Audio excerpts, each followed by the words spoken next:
The views and opinions expressed by the host and our guests does not state or reflect Tuda personally or the Life is Good with Tuda show.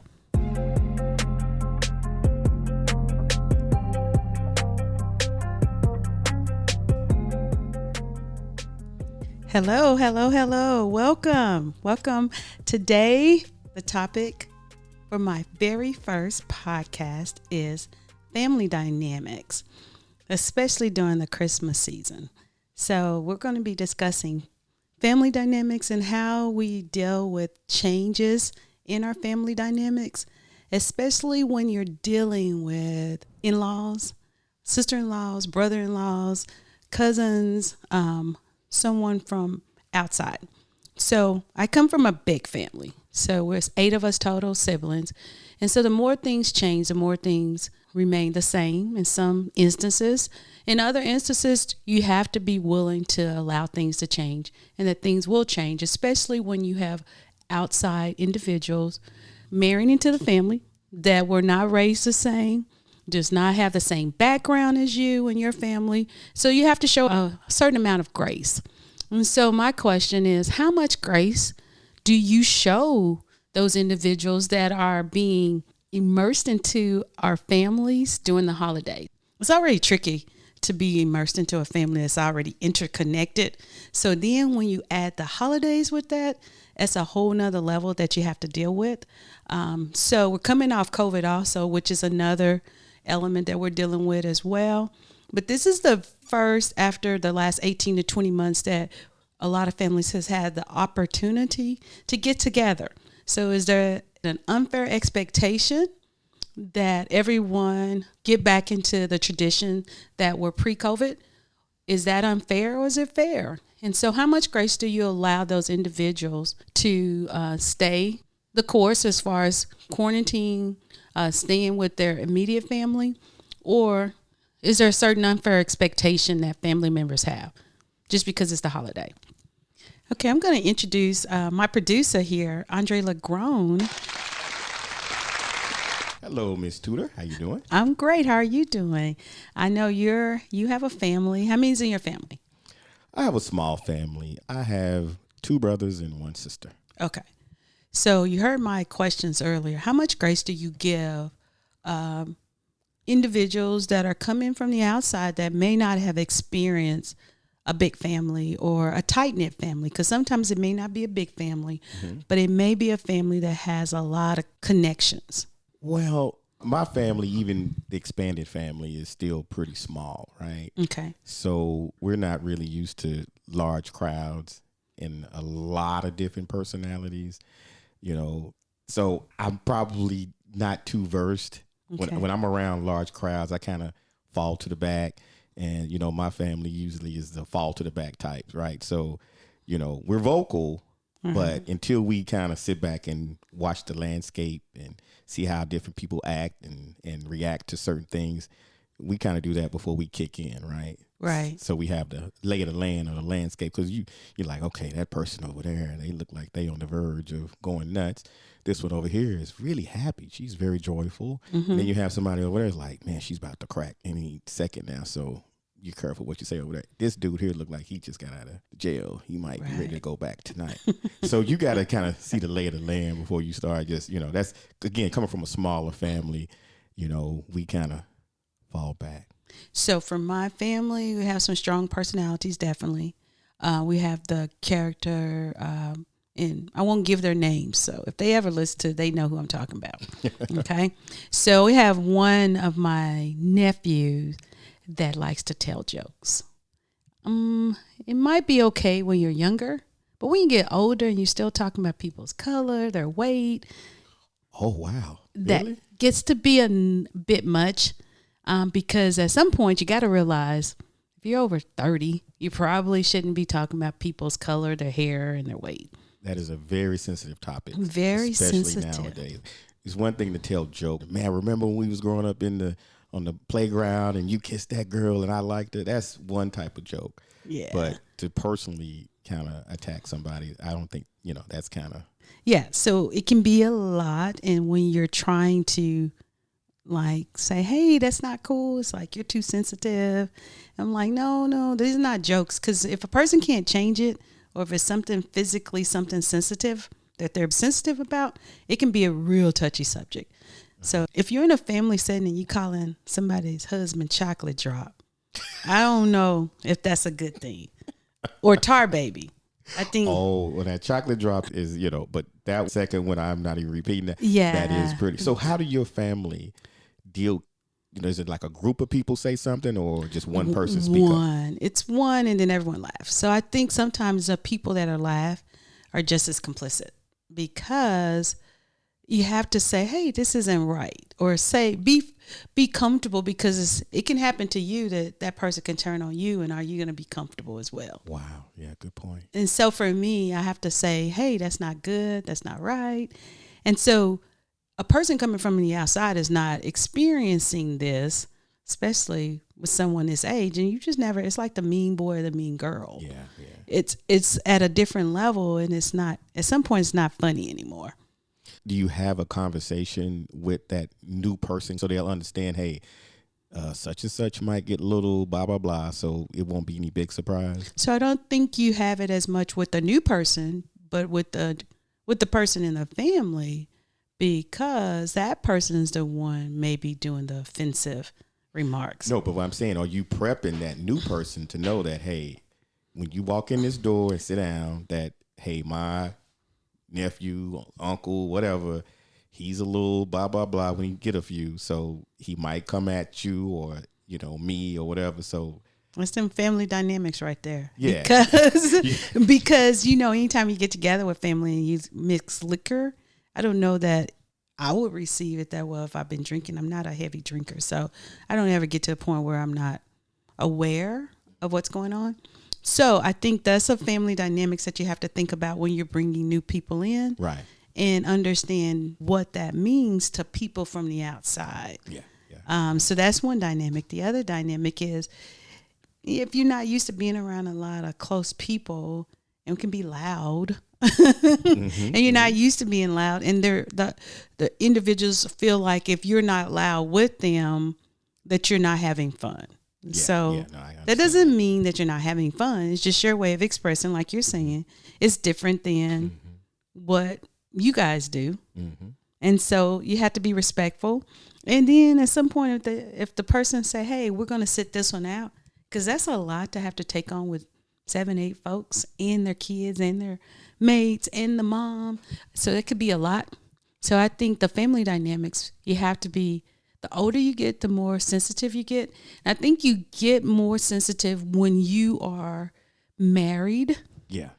Because then you see how you engage with your in-laws as well. Because then there's a dynamic there that's not the same like the one that you're raised in. So I think that makes you give a little bit more grace to the situation.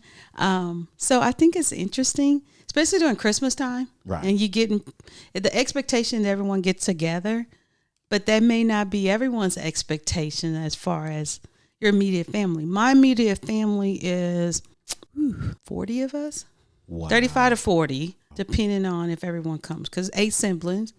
And then if they bring their mates, they bring their kids, it'd be 35 to 40. So me immersing you into this is a lot. Now, as a friend, I think it's different than as a mate. I think there's a certain amount of flexibility to give friends. I made the point, and I really feel that person has to be prepped. Because if you dive, straight into it, that person, your significant other, directly into that, and they're not ready, they like, hey, I'm leaving. Yeah. And I don't ever want to see these folks ever again. Right. Because I'm tripping, I'm offended, and before I, go off on somebody, and this is your family, I'm a bounce. So, but if you prep them in advance, then they like, okay, they're gonna act crazy. I sit back and take it. I'm gonna watch the game. I'm gonna eat this turkey, and then I'm gonna say, hey, babe, let's go. Or, hey, I'm gonna check out for a moment. I'm gonna take a break. Well, I'm for the let's go. Because when you take a break, that means you got to come back into the same atmosphere. So at some point, you have to be okay to say, hey, I've had enough. of this, but don't feel bad. You Yeah. got to be okay with Yeah. saying we've done what we come to do. We came to fellowship. We did that. Now it's time to go. Takes us to another question. Should you allow drinking at these functions? Because drinking, when you start drinking liquor, it takes you to a whole different level. Without trying to sound controversial, I'm like, how do you have them without Yeah. drinking? I think mean, it's a given, especially know. when you get people together that's over 21, 22. It's a given. Now, in my family, I have some people of the cloth, so we don't drink at their home. So we have to respect that. 60% of the places, there's some drinking, liquor. but then there's some places everybody know in advance. Again, preparation is key here to me. That, hey, we having it over at such and such's house. So, you know, ain't gonna be no craziness over there and no drinking over there. You come in there, you pray, you fellowship, you give thanks, you eat, Then go. and you go. If you want to go watch the game and yell and scream, that's gonna be over Somewhere such. else. Yeah, there you go. So do you allow those individuals to host? Because if you already know that there's going to be certain limitations, Yes. you allow them to host, but you just know that it's going to end a lot quicker. Yeah. Earlier. Yeah, because that's the dynamics of family, right? We don't pick our family. We don't. And we have to find a way to love them in their own, right. Skin and place and whatever. So that's a good point. I'm gonna go and love over here just like I go and love over here. Now over here I can have 5 drinks and love just as much over here as we all gotta hold hands and pray. Kumbaya. We need that. We need right. So you need the balance. Yeah. So if a sibling doesn't show up, how do you respond to that? To the family get-togethers? Well, it depends on why they didn't show up. Because they decided to do something different. Now, different. Well, with their family. So they have an immediate family, so that's fine, as long as it's not you got a problem with us thing and we're doing it that way. If it is, let's try to resolve that, because family's family. Well, this year I'm not going to attend because Johnny's turning 17, 18 and we're doing something special. Right, something else comes up. Or, my spouse's family is coming into town, so hey, I'm calling you guys and give my love, but we're not going to be able to make it this year. That's fine. Yeah. That's life. But if they like, I'm never going to another event with y'all ever again, then family needs to find a way to resolve. Because it just takes too much energy. It's not a good excuse, huh? Okay, that's a good one. It can be for that situation, but again, the point is you want to try to come to some consensus somewhere. Right. You gotta come to some type of middle ground, right? Because at the end of the day, like you said, we're family. Exactly. And if that's where everybody's meeting, then not only are you not getting a chance to see that person that could be causing the problem, you can't see uncle and auntie and grandma and grandpa, whoever. So you missing out on everybody. And so I totally agree with that, because when I'm coming to town, it's easier for me to make one stop and see 20 something people than trying to go to 20 different houses. Boom, boom, boom, boom. And so y'all have an opportunity to bond and fellowship with nieces and nephews, play, laugh, dance, sing. And then it's an opportunity to catch up. Yep. And so, I think it's important. That's what we do with our family. We do impromptus, like we did a casino night this Christmas Eve. That's nice. Wow. And so it was send a text out. Hey, we're doing casino night at Mama's. See y'all at 6. That's great. That's fabulous. And so maybe 20 something show up, but it's an opportunity to get everybody one room, laughing, playing, singing. We even did the Tevin Campbell challenge. Oh, wow. Can we talk? Yeah, we did a family challenge. And so it gives you an opportunity to definitely relax and enjoy each other. I think that's important, and not get so caught up on, we don't get along, or they're going to. I think if you're already on the defense when you go in, then maybe we should talk about it before we get to that point. Yeah. So, no, I think family dynamics is something we all experience, especially when you bring someone that's not familiar into your fold, good, bad, and different. You just have to learn can we all get along? It's really key.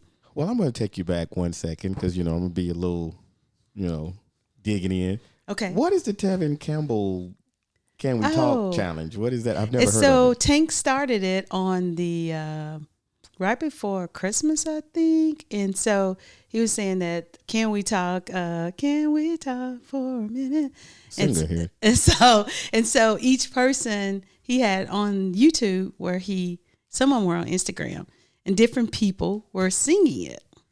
And so, yeah. Okay. I didn't know about that. Yeah. So our family, we did it in our family where everyone is that first bar is where it's high and it's all in up here. He's high and you trying to stay up at that level. And so we all did the face off for my great nephews and nephews, 6 years old and on up till my mom. Okay. Yes. And my mother-in-law, she did it. And then our family did it on both. We did a casino night. Then we had a PJ Christmas brunch. So it was 2 opportunities for us to get together. Wow. Yeah. So my mom did not make the PJ brunch because casino night was too much for her because she was up till late. She was. You say one word, three syllables, dominoes, she's on. So she gets moving, but she kind of brought the house down. Everybody's ready to go.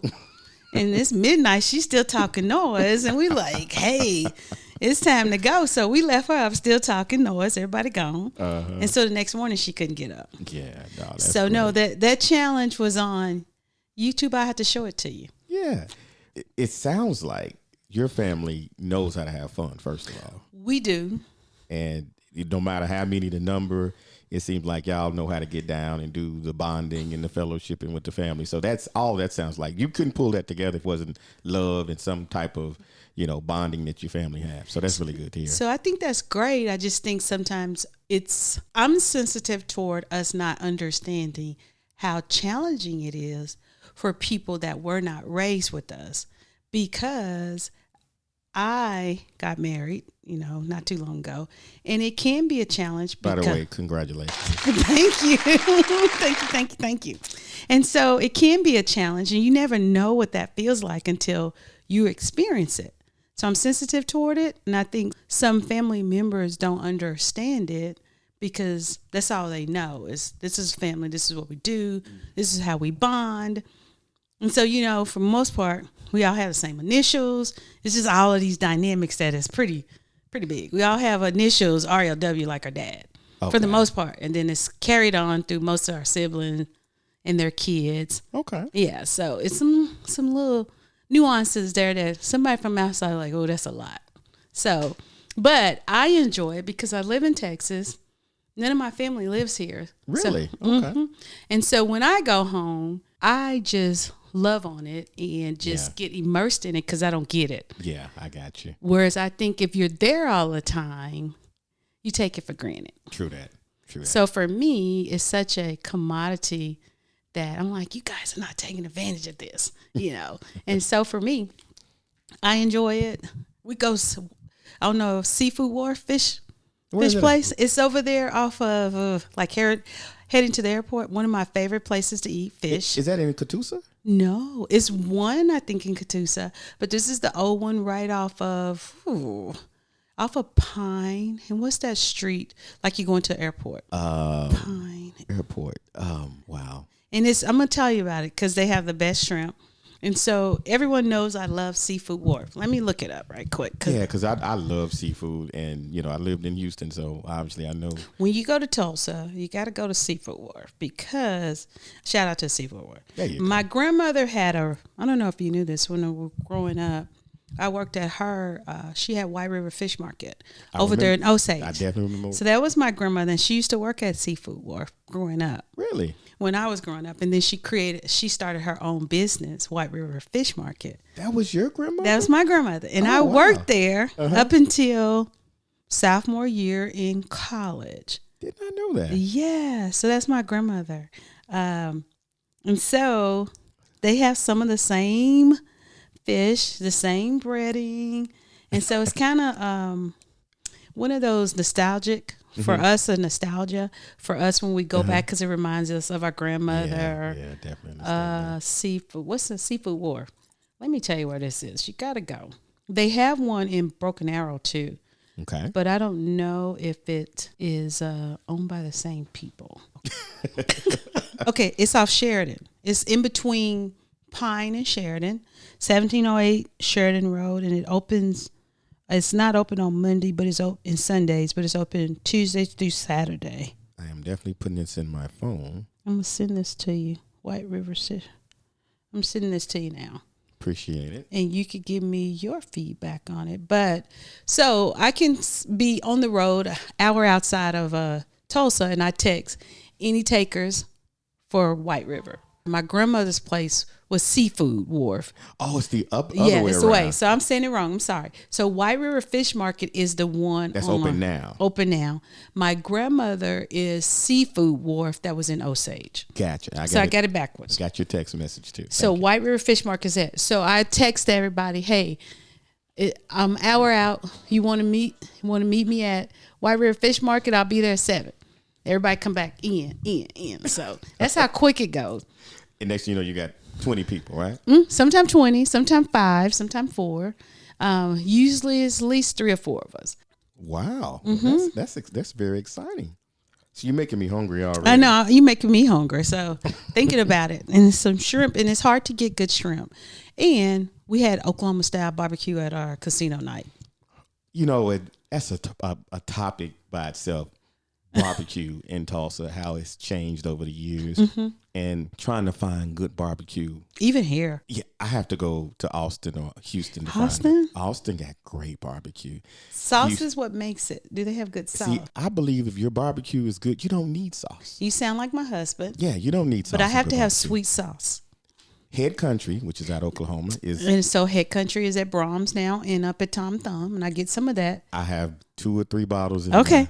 Well, you already ahead of the game. I know Head Country is fabulous, but it just adds to it. I should be able to eat your barbecue without it, like a steak. Yeah. So Brahms up the street, they have Head Country. When I took a picture, said, "Oh my gosh, they have Head Country barbecue," and so now they have it at Tom Thumb's up the street as well. How that barbecue sauce has just really hit Texas, and then because the sauce here is horrible. Yeah, the barbecue is good. So I had to find some good barbecue. Tell me some options for me. Well, one of the best barbecue places is in Austin, Texas. It's no, called, in Dallas area. I don't in Dallas, Rudy's. Or Rudy's, really? That's all I have.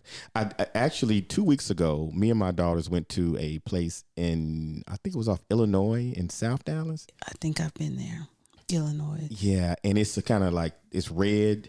I think I've gone there. The barbecue was okay. The sauce didn't help. I didn't even use the sauce. Okay. Again, you know, if your sauce don't taste better than Head Country, I'm like, put the sauce on the side. When I get home, I'll put Head Country on it. Right. But it was okay. Rudy's, I know when I say Rudy's, it's a commercial. It's Rudy's everywhere. Rudy's is hit and miss. I've been to the original Rudy's, which is down in Austin, and one in San Antonio, and one in Waco.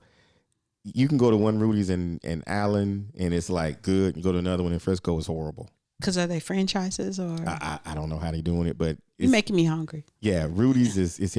But other than that, I got to go to Austin. I'd have been to food trucks in Austin. I'd have been to this place called Black's in Austin. The line wrapped around the building. Their barbecue is, I mean, it's $100 anytime you sit down and have it, but it's worth it. Everybody that I've taken to Black's, they have one in Dallas, but it doesn't taste like the one. It's called Black's? Yeah. I call it J Black's for some reason. But anyway, it's one in Dallas, and then there's one in Austin, the original one in Austin. I've taken people to the one in Austin. They all love it. The one here in Dallas is like, I'm not sure what we're eating for dinner then, because I already had an idea. Black's is good, but I it's not going to. See, that's what's so subjective about barbecue. You can take the same name in Dallas and then the same name in Houston, and the one in Houston tastes 10 times better than the one in Dallas. You're like, what happened? So my cousins live in Houston, and they make all their barbecue spicy to the point it's too spicy. I don't like spicy barbecue. I don't like spicy barbecue. Okay, they make it to the front. They make it to the point of where you can't eat it. I'm biased towards H-Town. Any food because you live there, right? Yeah, the food there. So is just what way makes you? Better. I'm sorry, because I'm supposed to be asking the questions and talking, but I was going to ask you. My bad. What makes you like Houston so much? Because it's like a Oklahoma City to Tulsa. Either you love Tulsa and don't like Oklahoma City, or you love Oklahoma City, don't like Tulsa. Dallas reminds me a lot of Tulsa. Oklahoma City reminds me of Houston. It's more of an industrial looking place. It's not as pretty. Yeah, so definitely that. I think you already kind of came out the gate. Houston is a active place. The people there are phenomenal. They're very nice. Mm-hmm. They're down home. They down to earth. They don't care what car you drive. They don't care where you work. I've been out in Houston sitting next to millionaires, and they wearing shorts and Right. sandals, and they got $1 million and acres, but they treat you the same way as somebody who lives in a trailer park. Right. You don't know it because so people there are not as fake. So, And the word fake, take that in a good way. right. Dallas is more pretentious. Yeah. It's about what you have here as opposed to Houston is not about that as much. Yeah. So I would tend to agree. It's like when everyone is moving so fast to have stuff or to seemingly have stuff In Dallas. And it's like smoke and mirrors. Exactly. We used to call it, Dallas has a lot of $30,000 millionaires. Yeah. Now, $30,000 not that much, but Right. you made 30,000, but you drove around a Lexus and all this other stuff, and that's Dallas. Yeah. So, and we have so many more topics we're going to be exploring with me, but when you're in the dating scene, that was a huge thing too. The optics of what you're dating looks a certain way, but when you start pulling back the layers of the onion, oh no. Uh-oh. No. So that's a whole nother conversation we'll But have. it does flow into the Houston, Dallas, because dating in those two different cities is totally different. Okay. You You dating, think? Oh yeah, it's not even comparison. Dating in Houston is one way, and dating in Dallas is another way. And the advantage of dating in Dallas is to the guy, hands down. Okay. I could see that. In Houston, it's more of an even kill because, and this is from other women. This is not from me. This is from other women. Right. Guys in Houston will approach you way more in Dallas. Dallas, Yeah, you have to initiate the whole introductions. yeah, you could with be the guy. Pumping some gas or at the grocery store, and cats will holler at you in H-Town all day long. And size don't matter in Houston. They like them big. Interesting. They like them small. They don't care. They'll just holler at you. So It's something that pulls them toward that individual. yeah, and Okay. and again, it's not a set look. Dallas is more set. Things are more set here. It's a look that you look for. It's a look that you talk to. Blah blah blah. Again, this is not blanket across the board, Right. But this is just from different females' feedback, and then from my experience of living in both cities, you have a better chance of meeting somebody in Houston than you do here in Dallas. And if you're a woman, you're going to get approached by more guys in Houston than you are in Dallas. So do I need to tell all my single friends they need to hang out in Houston more instead Well, of Dallas area? Most of them already probably go down there and hang out anyway. No, they come to Dallas more, Oh, especially really? from Oklahoma.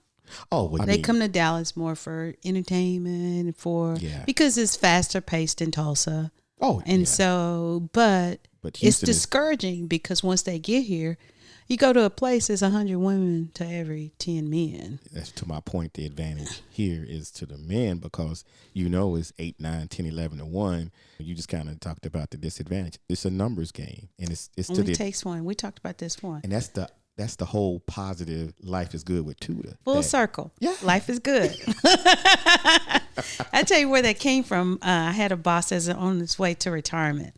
And so he was just so positive about, I don't want to give too much of my business away at this point. This is still early on. But he kept it positive even if you miss a decimal. We do budgets. And so his response would be, life is good. Let's figure this out. Life is good. Let's figure this out. I have a long day. I tell him I kind of had a disagreement with him. Life is good. Let's figure it out. And so it really, really helped me as far as when approaching. I think I'm already a positive person, but it kept me in that mindset, even in some stressful situations. Life is good. Okay. So that's what I say most of the time. Life is good. Yes. You speak those things. Life is good. So definitely. Amen to that, Miss Tuda. Yes. And Tuda. And so for my podcast listeners out there, that name comes from my mom. It's kind of evolved to Tuda. It started off at Toodle, Tuttle. And my mom named me that because she said I looked like a turtle. And so it was Toodle. And so then as I got into middle school, kids put a little Tuda. So they changed it to Tuda. And so everyone started calling me Tuda. And so Tuda stuck more than Toodle. Wow. Yeah, so life is good with Tuda. Here we are. There we go. Full circle. Yes, full circle. Yay. So just as we wrap up the family dynamics, my thing would be give people grace. Definitely give people that are not familiar with your situation, give them some grace. Allow people to figure it out as far as where they fit as they are being immersed into a new family. Please, please, please be sensitive toward other people's differences when they're coming into a new family, especially if they haven't been immersed in your family. So give people grace and show them love. Life is good with Tuda. See you next time. Bye.